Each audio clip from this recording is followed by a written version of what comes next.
I invited all my friends. We had a party. I wish I would have known you way back then because you would have been there.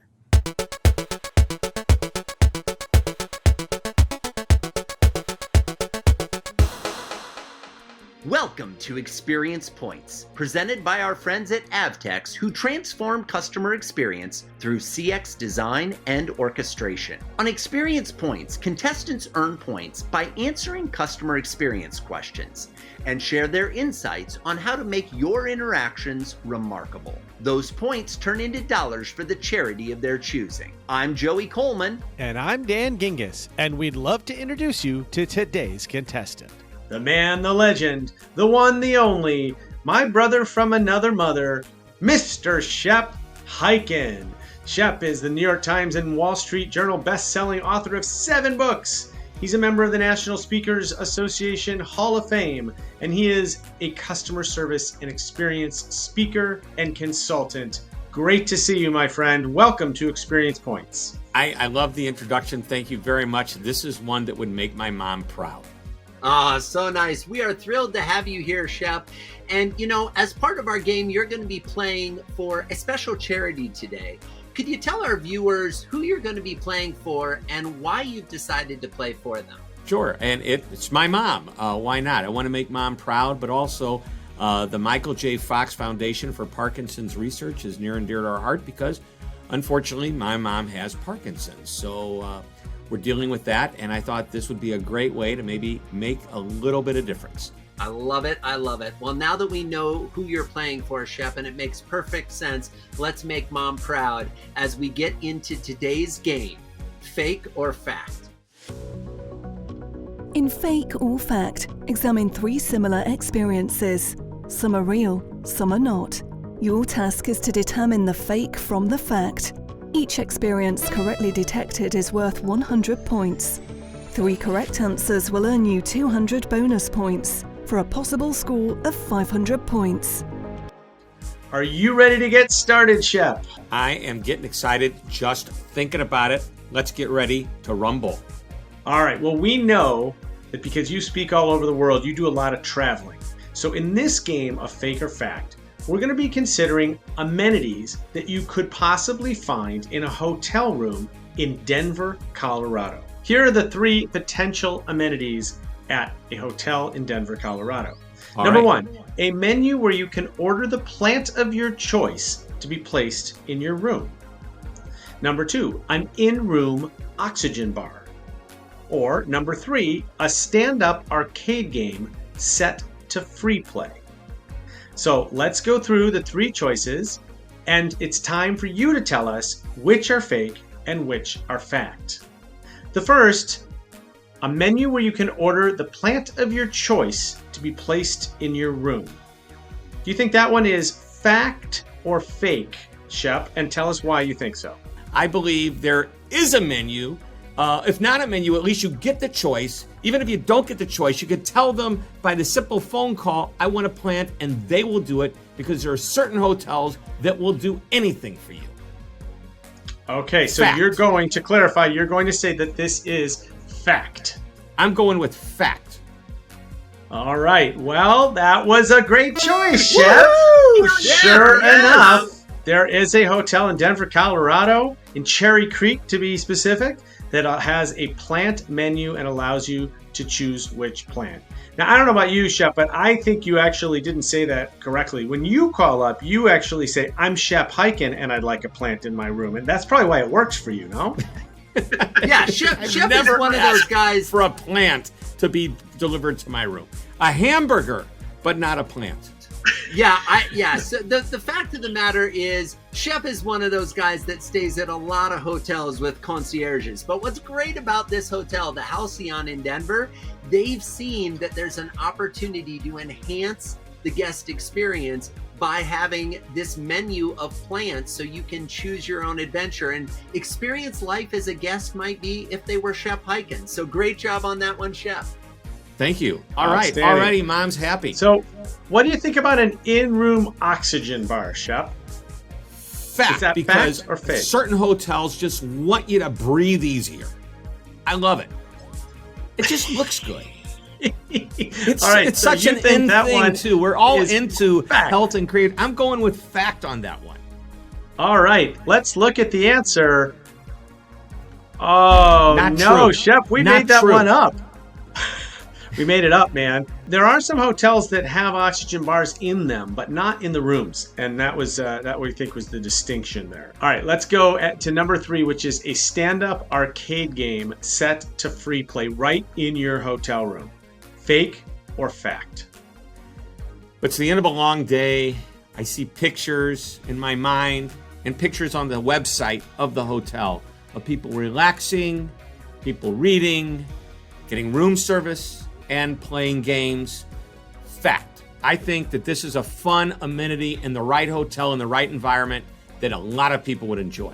I'm going with fact. Well, I can tell you, Shep Hyken, that in my basement, I have 5 pinball machines and a Galaga machine. But for this question, you're right. The Curtis Hotel has a Donkey Kong machine in one of its rooms set to free play. So you can play as much. Kong. Yes, a great game, and that is the arcade-style room. So great job guessing that one. Is that a kind of a room that you would want to stay in, or is that not so much your thing? So, true story. Years ago, I won't mention the name of the hotel, but the initials are Conrad Hilton in Chicago. And I happened to be lucky, and I was able to go to a party in one of the suites. And the client who hired me, which was the company holding the party, said, Shep, we don't have any more hotel rooms in our block. So when we're all done with the party, which was only 2 hours long, you can have this suite. We'll close the door. And you know what? There were like 3 of these video arcade games. There was a piano. I invited all my friends. We had a party. I wish I would have known you way back then because you would have been there. So when we look at these kinds of amenities that obviously are not in every hotel room, and we've all been to a number of hotel rooms in our time, they all stand out clearly for their uniqueness. But you started mentioning this concept of being able to order anything or doing anything to please a customer. Can you expand upon that a little bit? Sure. I'll talk about one of my favorite people in the world, Horst Schultz. And he's like one of my customer service heroes, co-founder and first president of the Ritz-Carlton. And after he left the Ritz, he started another hotel chain called the Capella Group. And one of the things he told me is at the Capella Group, basically anything the guest wants, they can have. And he gave me the example. If at 2 a.m, the guest wants to take a jog through Central Park, they will arrange with the police department, the city hall, whatever, in the middle of the night, because Central Park is closed in the middle of the night, but they will arrange for that guest to have an escorted run through the park. I mean, they will do anything. That's why I thought a plant, it's not so far out of reach. But really, at the end of the day, what this guy was saying, what Horst Schultz was saying, was that our guests are so important, we'll basically do anything. Now, of course, the people that stay at Capella Group, there's a price to be paid for that type of a hotel room. And I said, well, tell me the kind of, like, what is the room rate? He says, whatever the highest room is at the Ritz-Carlton, that's where we start. And it goes up from there. So, yes, people are willing to pay for convenience, willing to pay for amenities, and they get them and they expect them. But you want to know what? You don't have to be a big fancy hotel. And by the way, hotel is a metaphor for any kind of business. You could be a small business. I walked into a small hotel. It was a Choice Hotel, which is a brand of usually typically lower priced hotel rooms. And I walked in, and at check-in, the woman said, we're not some fancy hotel that puts mints on her pillows. But I'll tell you what we have. She took out a basket full of oversized candy bars, like extra long. And she said, just choose one. Or if you want more than one, that's fine, because we're not going to put it on your pillow. You can eat it right now. I'm like, wow.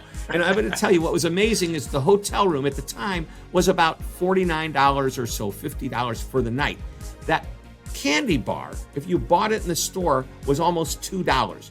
Think about it. They were spending 4% of the hotel room on a candy bar, an amenity for the guest, because they knew that's the kind of thing that gets guests to want to come back. It's the little things, or sometimes not so little, that make that person say, I love doing business with them. I love what they do. I love how they make me feel. I can't wait to come back. Shep, I totally agree with you. I mean, what they really did there is they created a memorable moment. They created something that was unexpected. They created a little bit of surprise and delight. Yes, it was a high percentage potentially of the cost of the room in terms of dollars, but the actual dollar cost to get you to have that experience was fairly small. And I'm guessing you've told that story more than once since then. So the reality here is one of my 7 books. Yeah, exactly. So what's great is the reality is whenever we decide to make an investment in creating a surprise and delight moment for the customer, not only do we get the benefit of creating a memorable moment for them, but we also create a moment that they're probably going to want to talk about with other people. And I don't know about you, Shep, but pretty much every business that I talk to says, boy, Joey, I wish we were getting more referrals. I wish we had more word of mouth. And the fastest way to referrals and the fastest way to word of mouth is to create, I think, these surprise and delight moments that people have to talk about. They're compelled to talk about. I call it a moment of magic. And sometimes it's a big over-the-top wow, or sometimes it's something small. There's a great hotel. It's a Super 8 motel down in Kentucky. And I actually did a speech for like the Paddle Sports Association of America. And this is, I mean, if you think about it, paddle sports, Kentucky, lakes, river. So that's where they had it, in the outdoors area. We stayed at a Super 8. And you know what? That morning, when I was talking to the people as I was checking out of the hotel and they gave me a donut, that was part of their continental breakfast, I thought to myself, you can take these people and you can put them in any fine hotel in the world and they will do just fine. Really, so much of it is amenity, but so much of it is also the way you feel when you leave the company, the resort, the business, whatever it is. I totally agree. And, speaking of Kentucky, as you know, I spent a lot of time in Louisville for a number of years. And there was one hotel that I went to that did 2 things that I thought was awesome. Number one, you didn't get a mint on the pillow. You actually got a miniature bottle of Maker's Mark on the pillow, which, because you're in Louisville, is very brand right. But the other thing was that when I entered that hotel, I would get halfway to the front desk and they would already be saying, "Welcome back, Mr. Gingiss," because I was there enough and they knew me. And that made me, no matter what, I always chose that hotel. And so I think it is, and that doesn't cost anything other than a little bit of training. But it caused me to always choose them. And I think that stuff is so important. And Joey's right that when people talk about you, it is so much more authentic and believable than if you see a commercial for one of these hotels on TV, which of course they're going to say nice things. Yep. Pop culture question. Cheers. It's a place where everybody knows your name. Everybody knows your name. There you go. That's why people want to go back. Absolutely. Because they know who we are. Shep, one last question for you here. We talked about kind of the experience at the high end with the more expensive hotels, the experience maybe at more cost-conscious hotels. Could you speak a little bit to what you're seeing as it relates to the evolving expectations of customers at all levels, at all price points? Because it really feels like there's a lot of shifting going on. So a couple of things. I just want to point out, we did a survey earlier in the year. We called it the 2020 ACA, Achieving Customer Amazement Survey. And we asked about, I'd say there's like 8 or 10 industries, and everything from hospitality, finance, banks, insurance, airline, travel industry, sports, what you expect when you attend sports, even the government. And what we did was said, here's the expectation. We asked the customers who did the survey, have they met the expectation? I believe the average across the board is 38% across the board did not meet expectations. Not one industry met the actual expectations of a customer. I think that's powerful to say our customers are expecting more than ever before. They want a better experience, and they're learning about those experiences from companies that have set the bar high and companies that we go to every day, such as Amazon, doing business with them. We know what we want. We go get it. It comes quickly. It's easy. That's what our customers want. Well, in this game, correct answers are worth 100 points, and Shep answered 2 questions correctly, which means he earned 200 points. Now, these points convert into dollars, which means that Shep earned a $200 donation to the Michael J. Fox Foundation for Parkinson's Research. Congratulations, Shep. Thank you very, very much. Thank you. All right, that concludes this episode of Experience Points. Check out more games with Shep and our other celebrity contestants at experiencepointsgame.com. That URL again is experiencepointsgame.com. We'll see you soon for more examples of remarkable customer experiences here at Experience Points, presented by Avtex.